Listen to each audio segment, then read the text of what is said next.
All right, everybody. So this is the third Open Educational Resources faculty webinar for the Rooney Library at St. Mary of the Woods College for the fall semester of 2025. Um, we are really getting into the meat of our grant that we are working on through the private academic library network of Indiana, and it's going really great. So yes, we've titled this one 301, and I think our second meeting was probably the the bulkiest content wise, and we'll review the highlights from the first and second webinars, and then it's kind of like a miscellaneous today, and hopefully debunking anyone that still might have fears of adopting or adapting OER, and really uh, getting us set up for the spring semester to get some work done. So, and as always, this will be available on the Rooney Library YouTube later, and we hope that everyone will check it out there. So, the previous two webinars, we'll talk about a couple of things from those, like I said, and then we will also go over one thing Rusty and I wanted to make sure and bring up was using library materials to open a course, because we realize that people that are not librarians and are subject specific faculty might not be aware that that is an option. But it most definitely is. And then I will attempt to debunk some common OER myths, because I always think that is a good thing to dissuade people's fears. And then we will, of course, show links and reminders of OER support options, as well as talking about the upcoming PalSave grant call for proposals coming up really soon in January. So, recap of the initial webinar, large definition of what OER are. So, textbooks, test software, course materials of any kind, really, that have been published in the public domain or one of these Creative Commons licenses. And they are available for free and to be repurposed by faculty such as yourselves, and geared towards saving our students money towards their education, of course, is our main goal, in reducing the barriers to their education. Last webinar, like I said, it was the meaty one, where we discussed the nuts and bolts, really, of where people can find OER to adopt completely, or to cobble together and adapt different chapters or question banks or what have you. And so these are the top repositories, and the links are there to where you might be able to find those resources. And I would suggest looking at least like 3 to 5 of these um, before determining whether or not what you're really looking for a course already exists or not. In the PalSafe call for proposals for OER creation coming up, they do ask you to say whether or not the the content you're looking to create has any OER, and that's not a to dissuade you. You can still get the grant. They'll just want you to, make sure to differentiate what you're hoping to make, and to even probably take some of the things that already are available in these repositories and incorporate it and or update it, right? So a lot of people have the misconception that OER are out of date, and sometimes that is unfortunately the case, but that is something, obviously scholarly publishing is always changing. So it can be the case where you make a valid argument to that you're really updating the material for your course curriculum, and so I would recommend looking at these. Like I said, at least like 3 to 5, and then moving into topics for today. So this using library resources and materials. So very wordy here, but essentially, Rusty and I would like to introduce and make sure everyone is aware that while traditional library materials might not have open licenses, um, and obviously the library on campus is paying for our databases and whatnot, but the students don't pay those direct fees.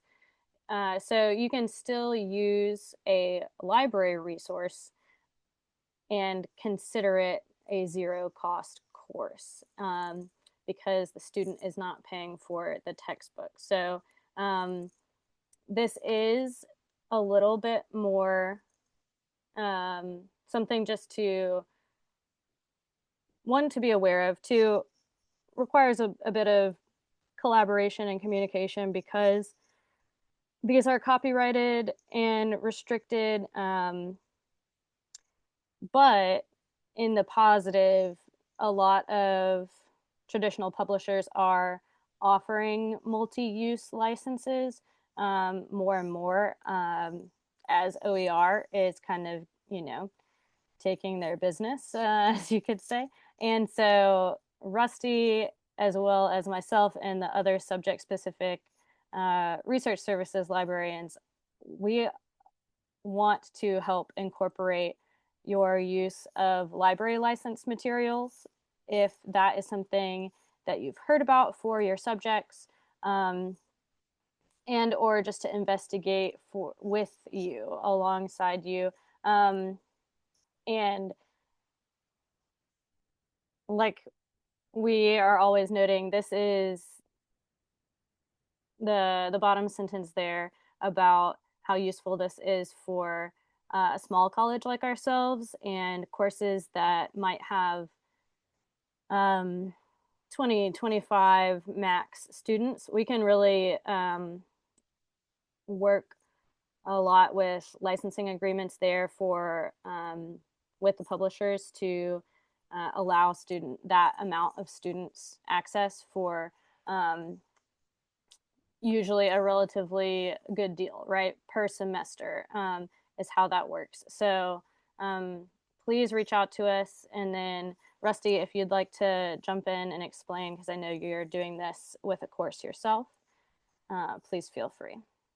Right. So I'll just add that because of the various factors and considerations with using library materials in courses, really it does require a conversation that, especially initially, if you've never thought about it before, never done it before, we just need to step through some of those issues to determine what the best way forward is. So, for example, Kim is on the call. She's done this before, so we've had those initial conversations.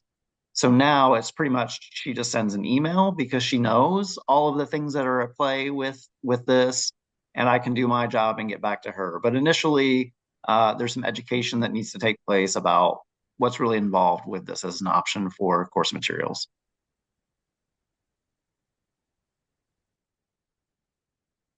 Thanks. Yeah, and Kim, do you want to add anything?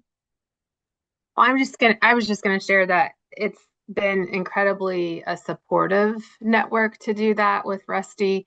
And I think sometimes maybe we aren't sure, do we have that? Do we not? Or I think I can get this, and then I'll go and search, and then maybe I just want to be sure or whatnot. And then lots of suggestions as well that Rusty has shared along the way has been really helpful.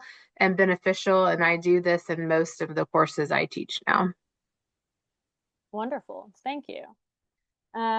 Yes, so in case anyone is not aware, this is something to potentially look into. Like we said, it's definitely helpful to have a conversation with me and Rusty, or at least one of us, when you are thinking about this. And then it's something that we'll definitely follow up with at the end of a semester of using it. And if the course is just like every fall or every 2 years, there can be major changes to the licensing agreements and the cost,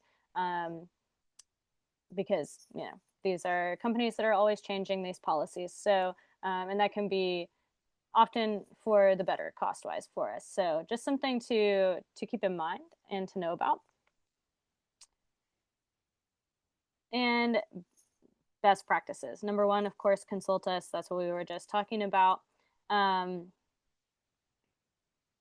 Number two, we might not own ebooks and journals, right? We have the license to have them for a certain period of time and a certain number of concurrent uses.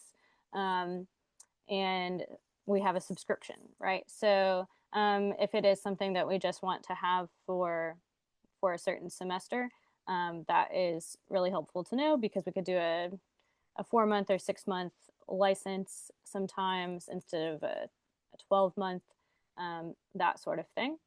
Number three, very important, which is something Rusty and I have experience with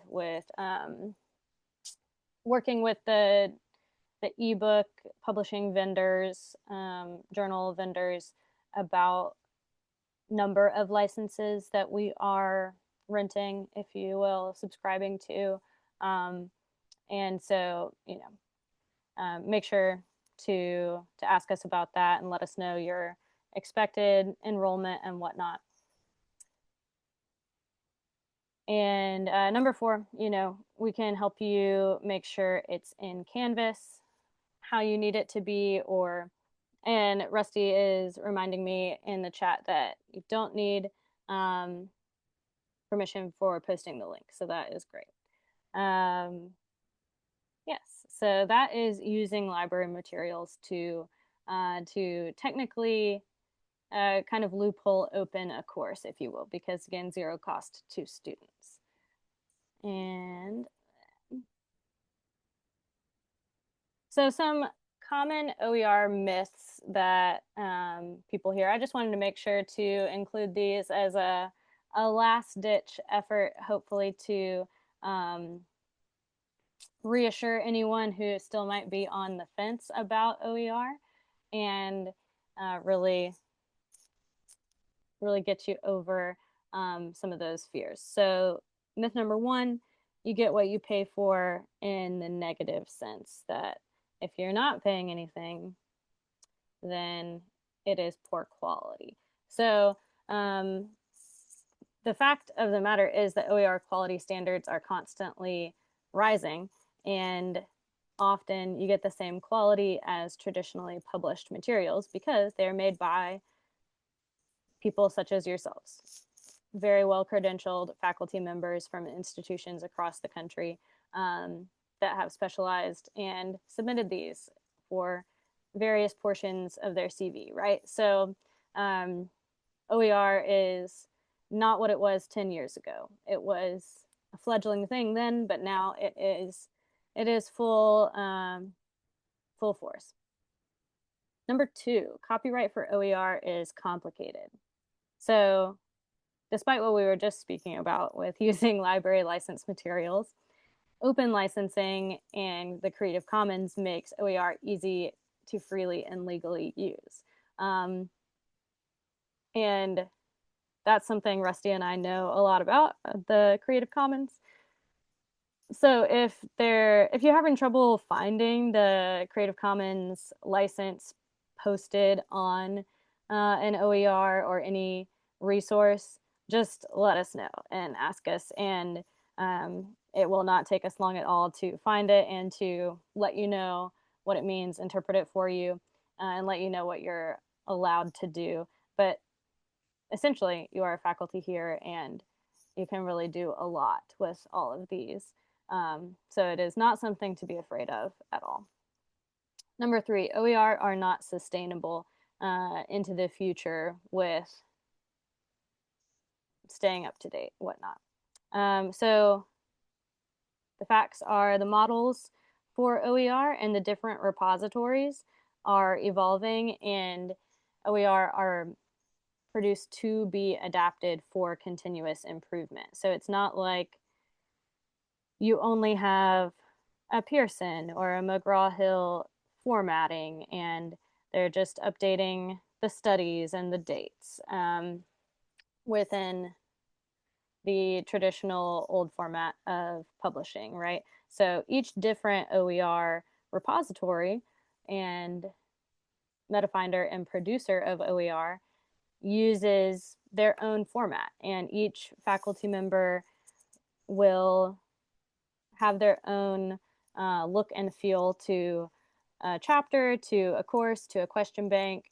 Of course, another wonderful aspect about OER are the photos, the videos, all of those open aspects. And the great thing is you can mix and match and you can constantly update for yourself. Let's see. And then myth number 4, open textbooks lack ancillaries and question banks that you might rely on. I know that is something I always think about with math courses and with foreign language courses, of course. However, again, we are not where we were a decade ago. Open textbooks often do have ancillaries, and again, mixing and matching other OER can function as ancillaries and question banks. In the chat, Rusty has reminded me that with anything, when you might be creating your own OER or adapting and adopting, please do be, but especially with the multimedia photos, videos, what have you, please do be careful about the use of AI. And if you're not sure of the origin of any type of content, you think it might have been AI generated, and you're not sure on what its source is or what have you, feel free to check with us, and we'd be happy to help you figure that out. Of course, an evolving landscape always. So those are common myths that I hope that you're no longer afraid of. And if you want to talk about those or any others anytime, please email me. So how do you go about evaluating OER? This is another little flashback from last webinar. You have our specific support for our faculty on the left, just from me and Rusty, and from our LibGuide within the SMWC library website. This is currently the last large group webinar planned for the school year for the grant. We're planning next semester, for the spring semester, to transition to individual research consultations where you can ask to meet with myself or Rusty individually and discuss practical steps for you that are, very specific, and will make it very geared to your content in the stage that you're at. So please let us know. That is part of our grant plan. So it's not a bother or a burden at all. We want more and more of those consultations to be happening. And then I would like to point out also, I added a link over here on the right side for PalSave. So Rusty sent a reminder of this yesterday to all the faculty that they're doing a call for proposals for OER textbook creation grants, and the call for proposals is due mid-January. So I know this, if it was something that you just got notified of yesterday, I know this is a fast turnaround, but at least we do have winter break. And I looked around and like clicked through. It's a Google form to fill out, and it is not too involved. Um, so I would really encourage you to look into this, um, and of course, ask Rusty or I if you have any questions. Um, would you like to say anything additional, Rusty? Great. So another resource for folks who might be interested is Dr. Jenny Mitchell, who actually successfully applied for and received one of these grants. And her textbook was just recently published. So she has very recent experience in this. So she's another great contact if folks are really just interested in learning more about that process. Yes, definitely. And I don't know if you think like, oh no, I can't get something proposed that quickly. They are accepting. You would have to designate a lead author, but you can collaborate with a colleague if that would help you feel like this is a little bit more manageable. But so you could do it as a group effort. Something I wanted to point out there. And finally, as always, my information. And I really do hope that some of you reach out individually in the spring semester for casual, not going through a PowerPoint, research and OER consultations where I am happy to discuss any hiccups, and really here to support and help anyone and everyone on campus hoping to incorporate more OER in their courses. Um, so that was all really for today. Does anyone have any follow-up questions? So, Anna, I have a quick question for you.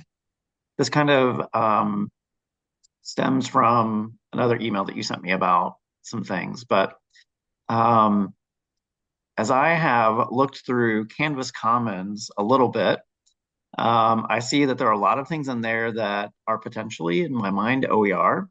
And as you think about not just content to adapt or adopt for your course, but maybe bigger picture things like entire modules, some of these ancillaries, even entire courses. Um, do you have any insight or information to share on that particular platform of Canvas Commons and how it's intersecting with discussions of OER? Very good question. So yes, Rusty is referring to, I stumbled upon a really great Canvas course of multiple modules of walking people through how to basically all the things of our webinar series from this entire semester. And I am thinking, oh, we really need to make this available to our faculty. It kind of goes through everything. So